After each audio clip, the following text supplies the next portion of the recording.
everybody. Happy Monday. Happy Martin Luther King Day, MLK Day. I hope you all are taking a moment to really, really breathe in what this day is, what it's completely about, and all of that. So I am just going to tone. Ooh, I got really close to you. Woo. There we go. Hi. Rissi's going to be joining me in a few minutes. In a minute or two. So this is the first official episode of season 2 of Jacques Talk. What? And it's season 2 because we're in a new year. I'm also wanting to rep this merch from my girl, Mickey. I don't even know if it's still available, but if it is, you should get it. Black like me. If it is, go get it. If it's not, you missed the train. And get it next time. Okay? But I'm excited to chat with my girl. Okay. Here she is.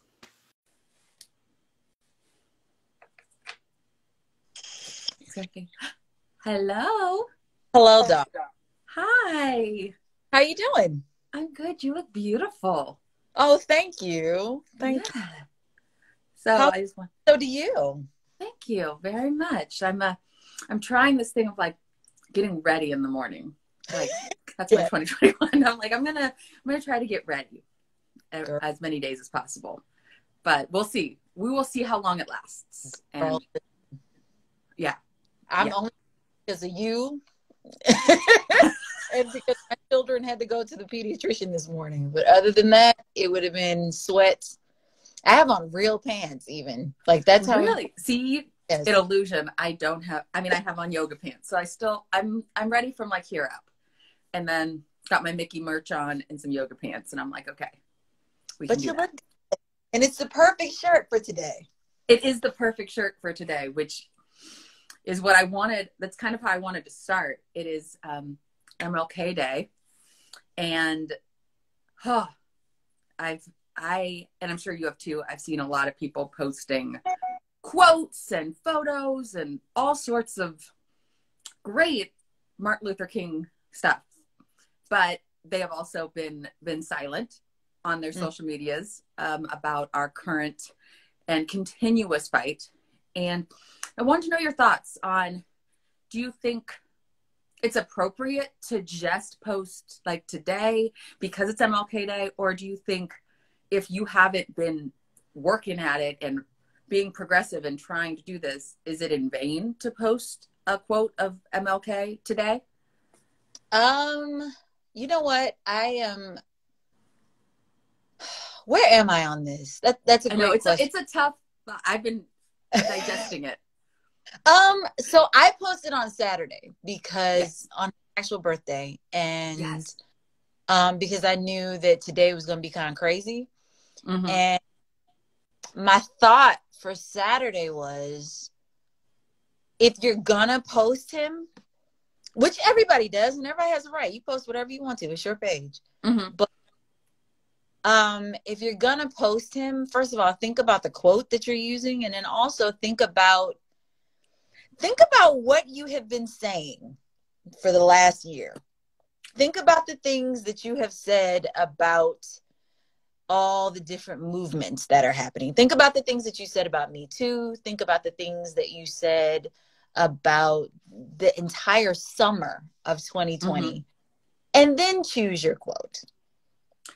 Yes. Or just that's something that you want to do. Hi, Andy. Because it's very hypocritical to say, well, what I posted on Saturday was that when Martin Luther King died, he had a 75% disapproval rate. Yes.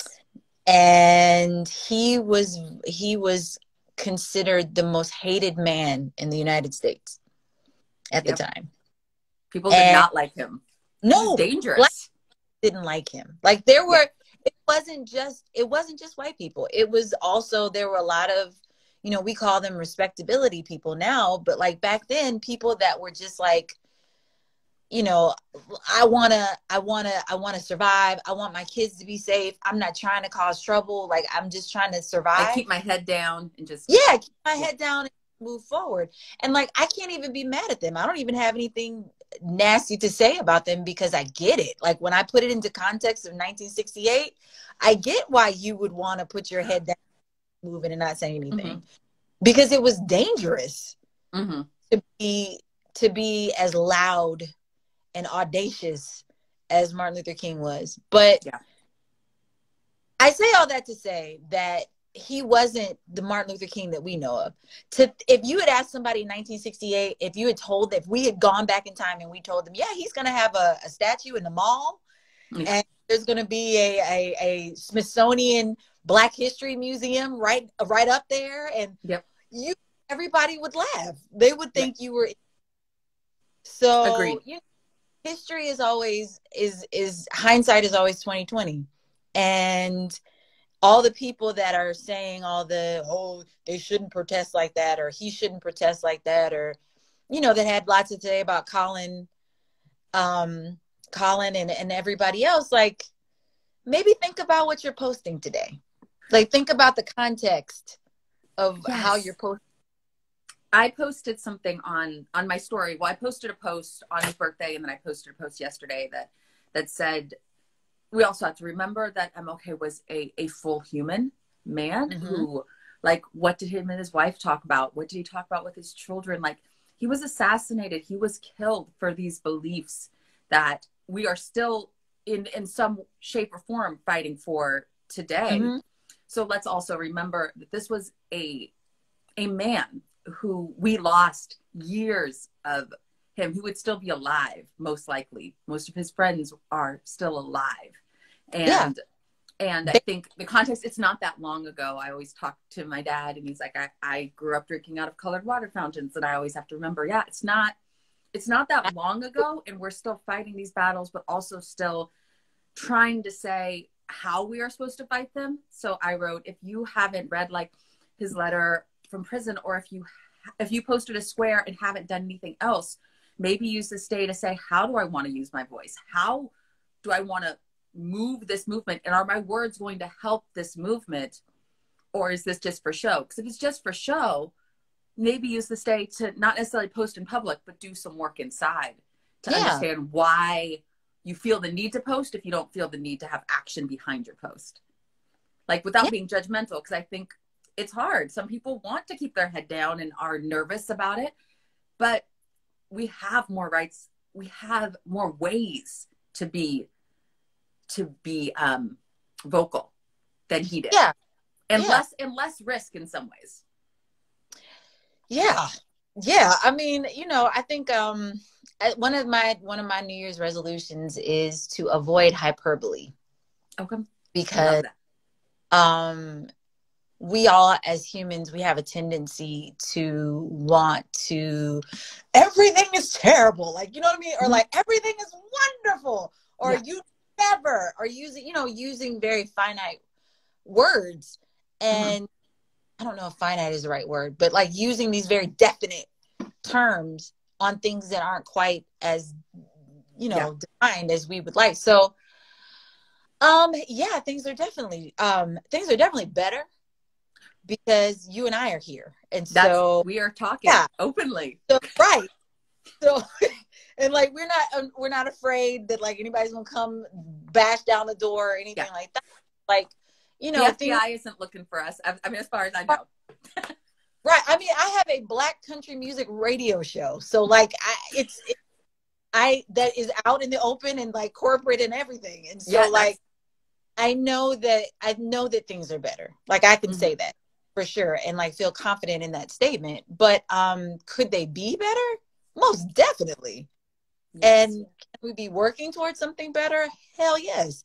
I think that what you just said, like, a lot of people are nervous. I think a lot of people are nervous, and I'll be honest with you. I kind of want them to stay nervous, like, be uncomfortable, because in those moments of uncomfortability are when we grow, and like when you change and when you're receptive. Like, the people that scare me are the people that don't feel anything. Oh, yes. So, yeah, stay nervous. Stay nervous. In that same realm, it always has happened in our music space, but especially in the country music space, people either stay silent or they put out things that are not necessarily true. I mean, it is a more conservative space, but after the insurrection at the Capitol, my visual of social media and of country artists, there was a mass amount of just silence. And I personally called it out mainly because country music is also a genre that's like pro-America, pro like patriots and all like patriotic vibes. And they were very silent about what was happening in front of our eyes. So I wanted to know, what are your thoughts of the continued silence in our community? Because some people would say, well, if you're famous, you don't need to talk politics or race or any of these things. Like, it's not their place. But I personally disagree. I think the bigger your platform, the more your voice can reach people that need to hear it. But what is your view on that? I haven't evolved, because I think that if you don't know anything about what you're talking about, then you probably should talk. Yeah. So I give people a little grace on that front, because sometimes the silence just is, I have no idea what to say. Okay. And I have, and I'm not giving everybody a blanket, because that's definitely not like some of our community members weren't talking because they might have been at the Capitol, or they might have been supporting someone at the Capitol. Yeah. And agreed with the philosophy. Agreed with that movement. Philosophy, like there were no lies told for them that day. So, and then someone said many of them are silent because they don't want to upset their 100%, because they're being capitalists. Yeah. And I mean, and you know, we are artists and we all do rely on the kindness of our fans for our livelihood. But gosh, I had a really great, I can't tell y'all who I had the conversation with, but I just had a really great conversation for the show on Friday about this. And one of my guests, we talked about so many things, but like one of the things that we talked about is like, you're kind of damned if you do, damned if you don't. So if you are if you're an artist that's kind of on the fence about it, and this is how I feel about it, if you're on the fence, I think that's worse. I think that's the worst place to be. Like, I mean, it's even in the Bible not to be lukewarm. Like, it's just, it's a terrible place to be. And so I think that playing it safe doesn't work. It ultimately in the long run, because you're denying a part of yourself. Like you're trying to stifle the way that you truly feel about something, because you don't want people to know that that's how you feel. And for me, that might hinder your audience in the future for growth. And you know, you're an artist. You're supposed to be uninhibited, right? Like you're supposed to be wild and free. And so it's just like, I don't know. I can only speak for myself, and I can say that I've played it both ways. I've played it where you're scared to say anything because you don't want to offend people, or you don't want people to think that you're not a good person or their kind of person. And then I got to the point where it was just like, if you don't know who I am and this is what you believe, then you don't like me anyway. Like you don't really care about me anyway. So preach that. I found that like the thing that matters more to me than the bottom line is the fact if I can look at myself in the mirror. Yeah. I would say I'm privileged in being able to say that. Like let me say that. Like I am privileged in being able to say that because I have a home, and I'm an independent artist. So like my livelihood is all on me. Like I make the final decisions about everything. Like when I label, it was a completely different thing. Well, that's like what it's saying in the comments. Like the hardest thing is trying to keep an image that other people created. which is also why I say, like, for newer artists, realize the image you're creating, realize the people you are signed to, realize that if you can start with being the most authentic self, it will help than having to walk backwards. And well, and and also allow yourself growth to learn. And I think there are some artists that were silent that aren't silent anymore because they have done work and they have learned, and they know they're helping their fans evolve with them. But again, that is a privilege because we do rely on people purchasing music. And if you're signed to a major label, you do have parameters in which you can work on to stay on said label. There are consequences. Right.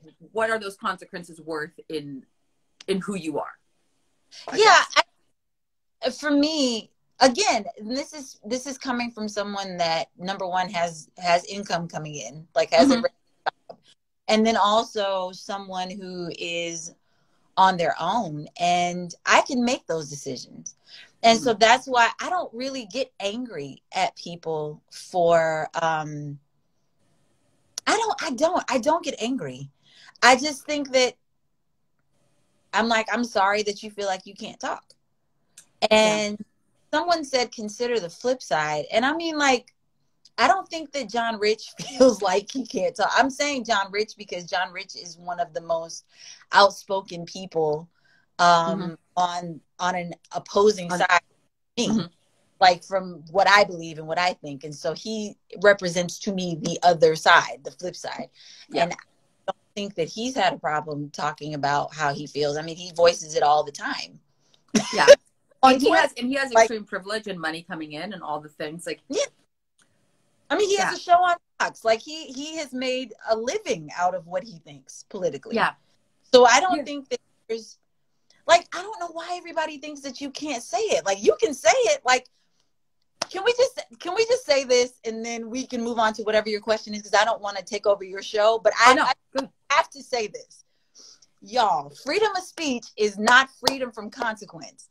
So, like, you can say whatever you want. And, like, you can, like, I knew, I'm going to use myself as an example. I knew when I put out the video for Seeds that I would lose a percentage of my fan base. I knew that. I knew because of what the subject matter of the video was. I knew that because we had, there was a child in a cage. And I knew that because there was a police shooting and all these different things, I knew that people were going to be pissed. And I sat down and I thought about it. And I was just, I really did. I sat down and I thought about it after I read the treatment. And I was just like, I feel so strongly about these things. I feel so strongly about what would happen if my baby was put in a cage and I couldn't get to her. And all I was trying to do was to get her to a better life. And what would I think about how I feel about my little brother, my Black, educated, college educated, lawyer brother in New York City, and him walking from his office to go catch the train, and the fears that I have for him, and like the fears that my mother has for him. And what could happen because people don't have to, people don't have to think about those things. And so I was just like, is my fear and my concern bigger than my fear and concern for my bottom line? And I made the decision that no, it's not. And so I can make this statement. And if it makes you angry, I'm sorry. And I'm sorry that you feel that way. And I'm sorry that we can't agree. And if you decide that you don't want to follow me, then that's fine. And those were the consequences for my freedom of speech. And so you can see it in the comment section on the video. If you go to YouTube now, there are people cussing me out this morning at 3 a.m. So like, like, those are the consequences of my freedom of speech. Yes. I would say I agree with that. And I had a little piece of that. I posted stuff about the Nashville bombing, and I posted stuff about this current situation, and just more against not necessarily the violence, but how we treat Blacks and whites white privilege, Mm-hmm. because I've had a lot of people that I've known for years that don't believe in white privilege. I grew up in a very white neighborhood, so they don't share my beliefs. So I always try to put it on Facebook, put it on Instagram, say my truth. And I know that they're going to come back at me. I know what they're going to do. And somebody wrote, the more you talk about race, like, you're going to lose your base.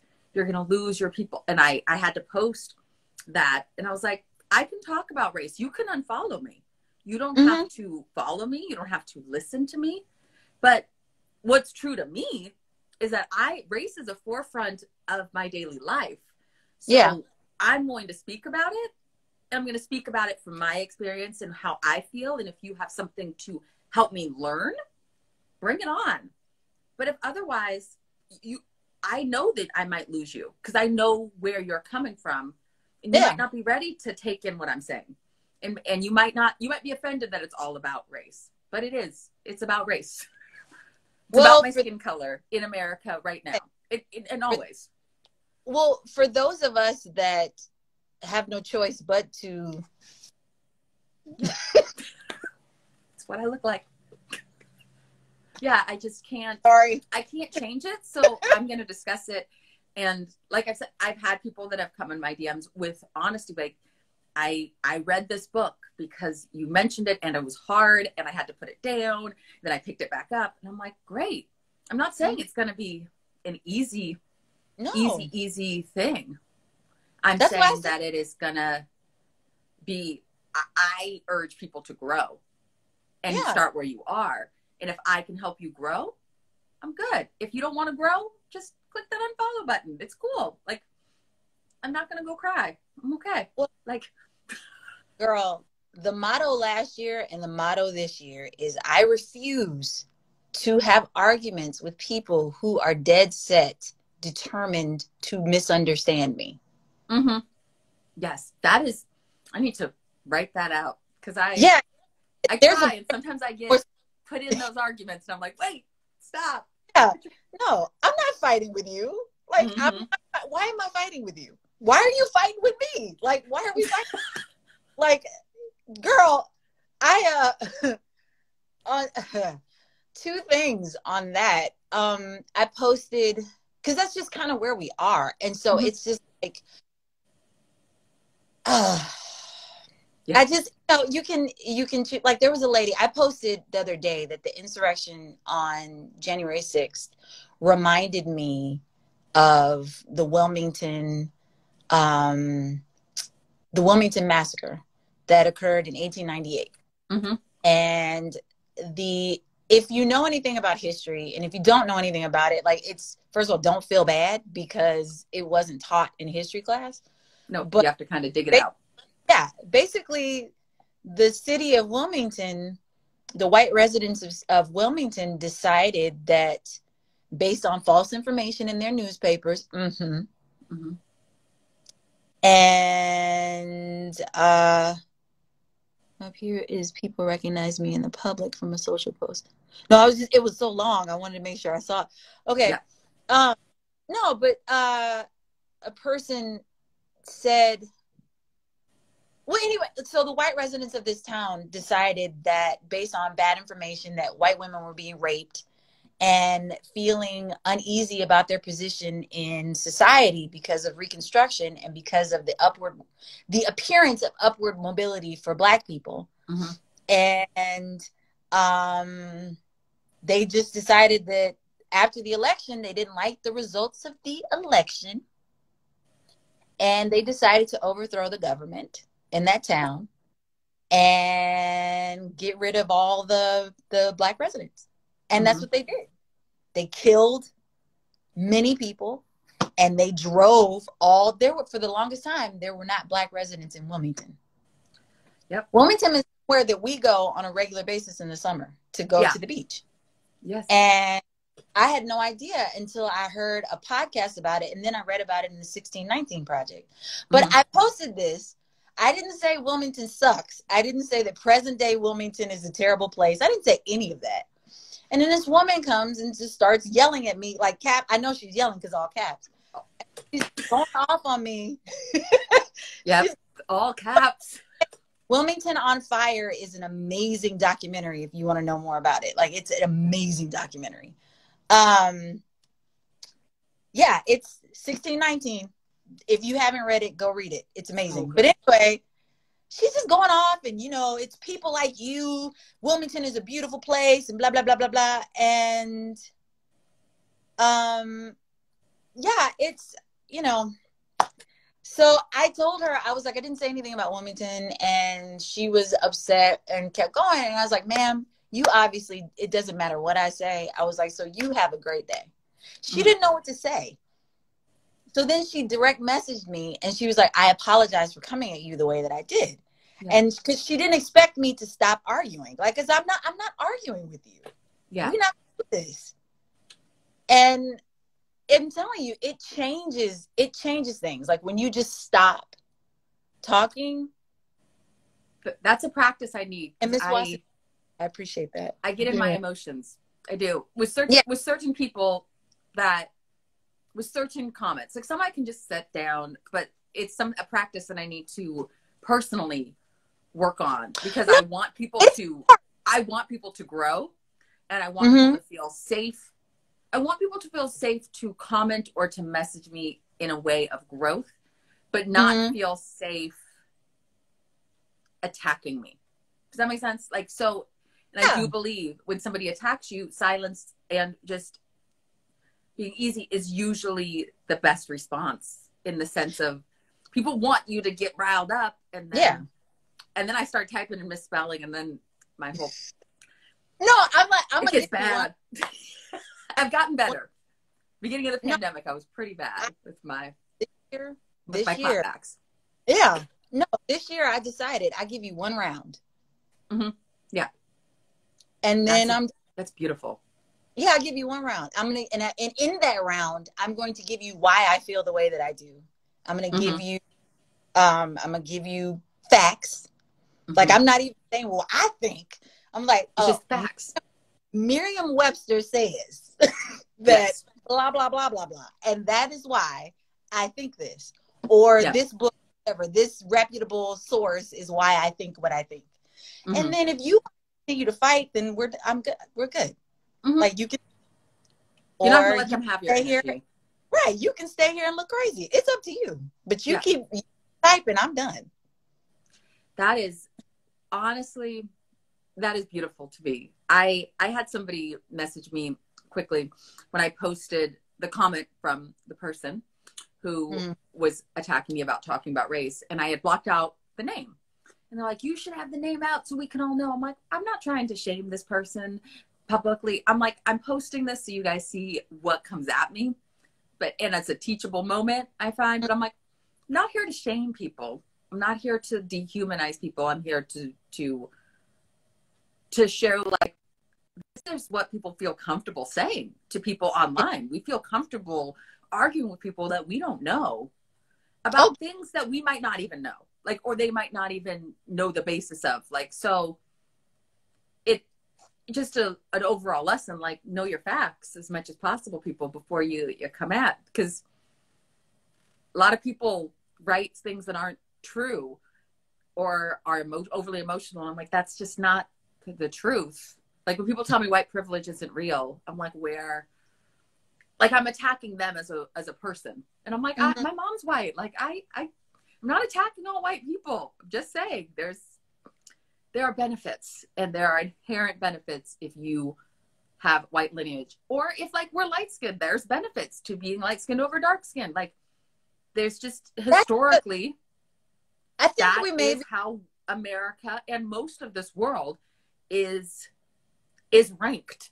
And that's just the way it is. And we're trying to change it, but it takes a long time to change roots that are that deep. Well, I think if we all start, we have semantic issues, like, seriously, because, well, first of all, we all have a privilege. Everybody does. Every person has some privilege that they don't maybe recognize. I mean, you have to do a lot of self-inventory to recognize all of them. Like, I know I don't recognize all of mine, but, like, I do recognize some of them. And like, I know that certain things that have happened in my life have happened because of some of my privileges. Mm-hmm. Like, I recognize that I'm a light-skinned chick, and like I know that, like, you know, some things that happened to me early on in the music business probably happened because I'm light-skinned. Mm-hmm. And so, and I'm, you know, deemed whatever. And so if everybody came from a place of just recognizing that some people don't have it exactly like you, like some of us, I say this all the time, but it's true. Mm-hmm. Some of us started 0, some of us started -10, some of us started 100. Yeah. And the moment that we all recognize those things, mm-hmm. that's when we can start to figure out how to make things truly equal. Because yeah. there's between equality and justice. Yes. And the moment that we recognize that everybody comes from a different place is when we can change things. Otherwise, you can't pretend like, you know, Rissi that came from middle-class family and an educated middle-class family and had something to fall back on is the same as someone coming from a one-parent household that had no money and had no shoes growing up. Like, we're not equal. Yeah. You're coming from an equal place. So me looking at you, equity and equality. Thank you. See, Yes. Jada knows. Jada knows.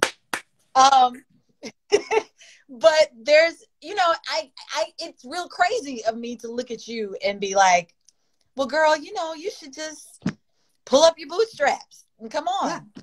Like, I did it. And exactly. It's not to say that it can't be done. And to people that do it, it's amazing and you're wonderful and you deserve all the things because you did it. Mm-hmm. Especially if you don't come from where you come from. But like, let's not look at everybody else like they're crazy because they can't. Yeah. So I don't know. I don't know. I don't know. Like, I think I appreciate you even saying that because I think that does get lost. And I've had people and people that are Black in my comments and message me and they'll be like, but like, even from where I'm filming, like, well, it looks like you live in a real nice place. Like, it's easy to say what you're saying. And I'm like, this is where I live. And I'm aware that this is what I have. Like, I am aware. And some of this was not worked for to the same level as so-and-so. Like, would have to do it. I have privilege. I have privilege. I was raised by a white mom. I have a lot of things. I have things that are going against me too that aren't all public, but I'm aware of that. And I don't judge somebody that does not have those things. And there are people that I have friends in college whose parents paid their credit card bills. And I was like, dang, somebody paid my credit card bills. I didn't have that. I didn't have that kind of hookup for my family, but I definitely I never worried about food. I never had food insecurity. I didn't have some things that other people I know when we got into college, like, our backstories were all so different from where we came from. And then we all were in college. So we all had some privilege because we're in college all together. Yes, right. So there's the privilege right there that we all got into college. We all are here. And that's a different thing, you know? So I think realizing that everybody has a past, everybody has a starting point. I think that's a very good point, that we just want everybody to have opportunity. Yeah. Justice, and not have to be held back because of, and realize that we want to start trying to get those starting points a little more equal.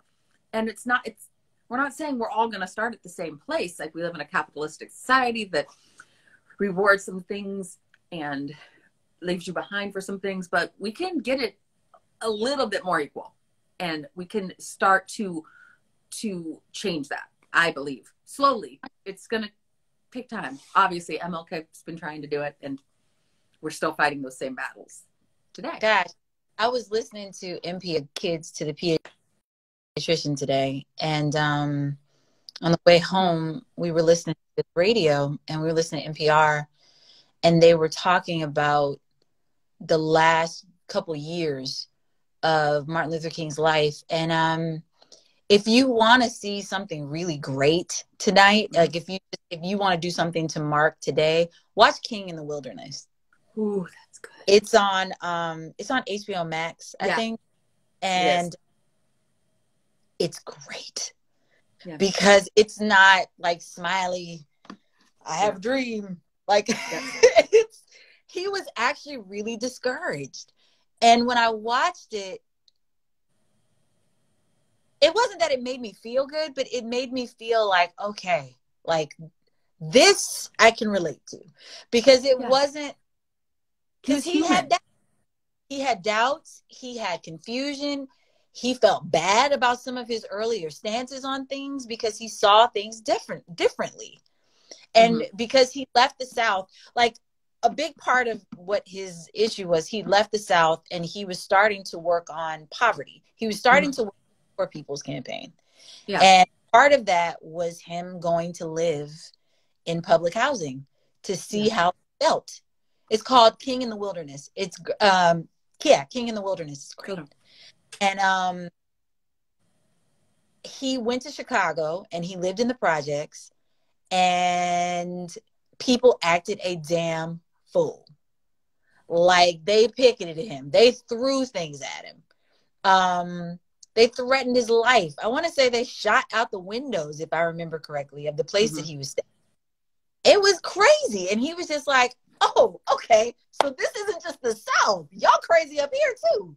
Yeah. And it changed his whole way of thinking and the way that he felt like he was going to approach this. He realized what everybody is eventually going to realize if we don't get it together soon, which is we all are only doing as well as the least of us. Yes. Meaning, if there are children that didn't have breakfast this morning, if there are people that are living under bridges currently, that's how well we're doing as a country. Yep. It's not how Bill Gates is doing. It's not how Oprah's doing. It's not how Beyonce and Jay-Z are doing. How is that man that's pushing the shopping cart down the street with no shoes on, how is he doing? Yeah. Oh, he doesn't have anywhere to live? Well, then that's how you all are. Yeah. The moment that we all get free is the moment that one of us gets equity, the moment that women get equality, the moment that minorities get equality, the moment that differently abled people get equality, the moment that LGBTQ people get equality, that is the only moment that all of us will be all right. I agree. Whoa. I mean, it sucks, but it's true. But it's all of, like, we're all tethered together. I used to think my mother-in-law was a nut. She still is a nut. But she used to say, it's one world, one river. Yeah. And I was like, what is she talking about? And then the more that I read, the more that I learned, the more that I realized it's true. Like, we're all tethered together. None of us want our rivers to be dirty, because if it's killing poor people and if it's killing people that live by the river, guess who's next? Yeah. If your babies are in cages, guess who's next? Yeah. Like, if we get used to that, then guess what else we can get used to? Yeah. It's the level of Brene Brown uses it as dehumanization. Like, if we think it's okay for that person to be there, then somewhere in our brain we can get used to somebody else being there, and then somebody can get used to us being in that position, and we have to work on not dehumanizing each other. Right. Which is obviously this administration used those as tactics, but we use it all the time in conversation and just our beings. We have to be very careful of how we look and how in the words we use when describing things. I have to fight. Like, when we were watching them crazy people walk up on the Capitol, I had to fight to stop separating myself from them. Like, it was hard. Like, it's something that I have to do. I have to physically make myself do. Like, I have to feel my brain. Yeah, I had to look and be like, these people are people. Right. There's a lot going on in them. They have a lot of shame. They have a lot of for them to be able to do this. Do I agree with what they're doing? No. But how did they get to this place? And how, as a society, what have we allowed for that to happen? Like, society plays a role in it. And we all are part of that society on some scale. We don't like more different than others, but yeah. Well, we don't like, and I say we, because I'm including myself in that. We do not like truth. No. calling spades. We don't. We don't. And that's all of us. Like, it's not one group that doesn't like it. Like, we all do not like it. And Andrea Williams said something so good in the conversation that we had on Friday. She said, the reason why, and if you're not familiar with Andrea Williams, go to her on Twitter because she's amazing. And she's a journalist, and she's an author, and she's an activist. Like, whether she wants to or not, she's an activist. She's an activist for equity in country music, specifically in Nashville, in the country music industry. Yeah. And, you know, she's taken a lot of flack for going after large artists, like white artists. Jason Isbell, she said something to Maren Morris. And all of those people have reached out to her, and they've had great dialogue and conversation. And one of the things that she said when we spoke was that the reason why I go after the Jason Isbells and the Maren Morrises is because I believe that they want to change and that they want to be better. And so they can take what I'm saying and they can turn it inward and they can think about it and be better. She said, I don't go after people that are calling me a racist. I don't go after people that are calling me bigots. I don't go after people that are telling me that this is Marxist or there's not a problem. She said, because they don't want to change. They are where they are. And when she said that, it was like an explosion in my, because I was just like, that's it. Like, ain't nobody going after, like, don't argue with Trump. Yeah. He's don't argue with Don't waste your breath. It's not worth it. And Lindsay is right. Like, it was crazy that Jason was so receptive and he had to go on and defend Andrea because his fans were coming after her and calling her mean and and that's cancel culture and and it's like, no, it's not cancel culture. It's being held. What did I say earlier in the call? It's speech, not freedom from consequence. There are They always say you need to hold people accountable for what they say and what they do, and that's how you grow. That's not putting them down. That's not being mean. No. You're holding people accountable, and I think we are, as a culture, afraid to hold people accountable for their actions. And I'm always proud when people do it. I'm always like, thank you, because most people do want to grow. I would say the majority of people want to grow, and the majority of people also don't know their own ignorances until they're called out, because usually the people around you allow certain things to slide, whereas an outside voice can get through.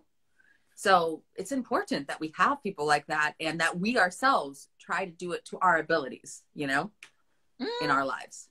No, I have a girlfriend who's great at it, and she checks me on a regular basis. My friend, shout out to Shelly Warren. Like, she checks me on a regular basis. Like, we'll have phone calls and I'll tell her something, and then she's like, why are you mad? And I was like, because I don't like, why did they say that to me? Because I'm doing such and such and da-da-da. Why would you say that? And she was like, well, Rissi. So no one's allowed to correct you. Yeah. No one's allowed to think that you're wrong. No one's allowed to tell you that you could do things differently. And I'm like, damn, why are you right? Shut up. Yes. We all need people like that. Yeah, we need people. My sister does that to me a lot, and my sister questions my beliefs all the time, and I love it, because I have to, I'll say something and she'll be like, she'll turn it around and ask me to explain. I'll be like, hold on, I don't know if I was just saying that to just say it, or give me a moment. And it makes me have to really cement what I mean, because she's not an activist, super open person, love it, but she's always like, I want to know, I want to learn, but you're just spitting bullet points at me, and what do you mean? And I'm always like, thanks. Or she'll be like, ooh, that was a little aggressive. And I'm like, okay. Yeah. She'll always she's like, you're a little aggressive. I'm like, okay, yeah, I'm aggressive. And I've had to learn how to tone that down so that people there are some places where that's appropriate, and then there are some places where it needs to be toned down so people will hear what I'm saying. And I'm okay with that. That's not minimizing myself. It's just realizing the audience I'm talking to, and that I want to hear me, 100%. So we have a few minutes left. Mm-hmm. And I'm doing something different this year in the sense of I want people to see us as our full human selves. So I'm going to ask you a few questions, and I'm asking everybody, you're the first, but I'm asking everybody these same questions. And at the end of a few months, we're going to see where we are the same and how we are different, because I truly believe we are definitely, there's more of a through line through all of us than, and I think people just need to see it. So it's just 5 questions. And, one of them I stole from Brene Brown, so I'll give her some credit for that, because I love her. And so first up, what has been your favorite concert in your life? One? I know these are random. No, but like one? Okay. Just one. I know. Best concert that I've ever been to in my life. Okay. So I was 8 years old. Mm-hmm. And it was the Civic Arena in Pittsburgh, Pennsylvania. That's where I was a little kid. I was born in Switzerland. Michael Jackson. It was the I'm jealous. I have jealousy running through my veins right now. In fact, I don't know where it is. I still have the program from it, but it's the most amazing. I've never seen people pass out for someone. And, like, and I'm just talking about Michael Jackson as an artist, like, yeah, other stuff withstanding, but like, it was one of the most, you don't get to see a person complete, like a master very often. And he was a master of his craft. And like, he stood. I remember and then I'm done talking. He stood for 10 minutes and just did this. I love it. And then then when he would move his head, like people just lost their. So I'm just saying, that's how I feel. I saw Prince at the Forum in LA, and I went 2 nights in a row, and I was like, because the first time I wasn't even processing it, so I went the next night because he did like 10 nights in a row, and I was like, I still haven't digested it completely. So glad I got to see him while he was alive. Like, biggest thing. Prince was another. Like, that's a once in a lifetime thing. Yeah, there's not a lot of Princes out there. It's just. Okay, so what habit do you have? Like, what habit do you value the most in your life? These are good. Habit that I have that's good.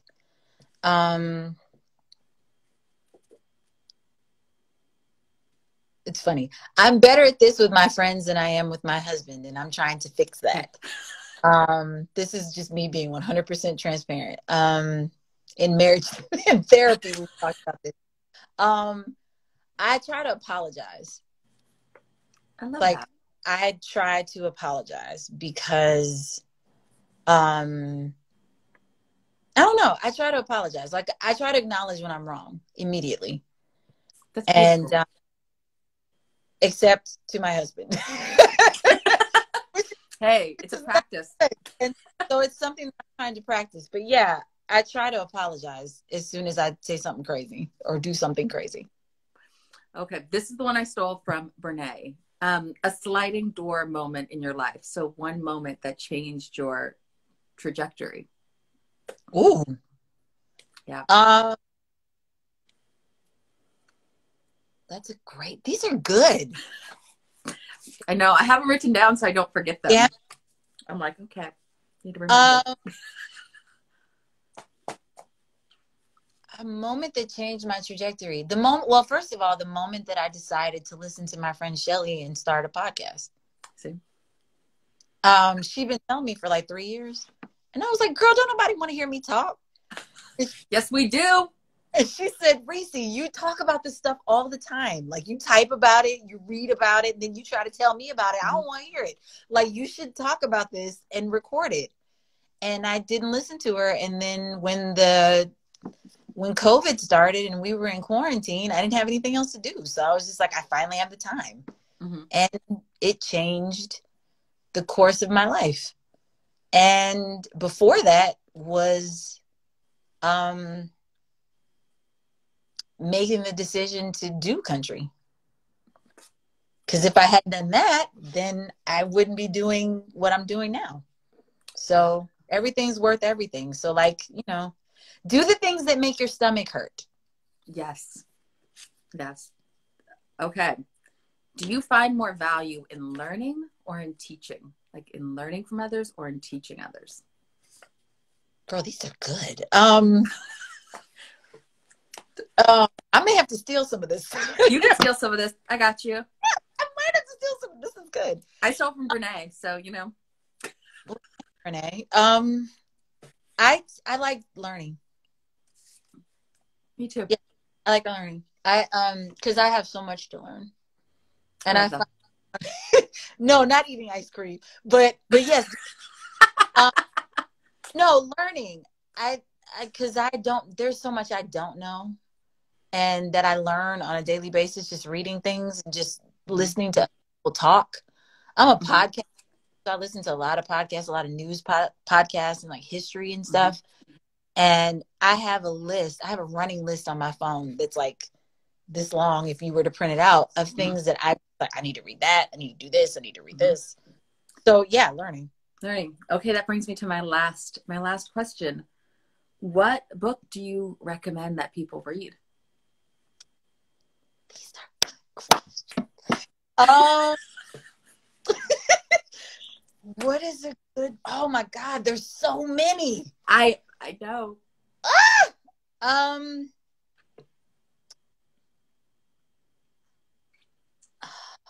There are so many. Seriously. Well, Miss Watson, more than one if you need to. Okay, so I'm gonna say a book that completely threw me. Okay, I am a huge Ta-Nehisi Coates fan. Ooh. Like, love Ta-Nehisi Coates. And Between the World and Me